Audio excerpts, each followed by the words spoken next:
Kota Makassar kembali menjadi ajang kejuaraan drag race motokart Dirgantara.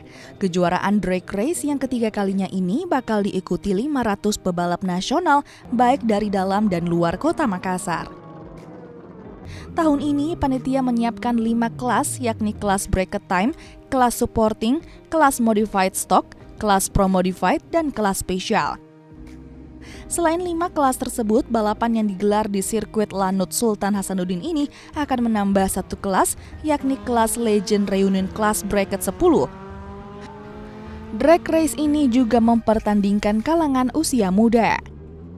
Jadi acara ini ada 25 kelas dan alhamdulillah sampai hari ini sudah 500 peserta yang siap untuk mengikuti event drag race motocar yang ke-27 ulang tahunnya hari tahun ini.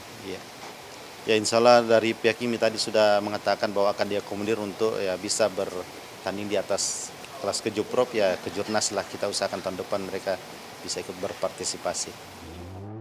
Kejuaraan yang digelar selama 2 hari ini diharapkan dapat memunculkan para talenta muda yang dapat mengharumkan nama Indonesia di kancah internasional.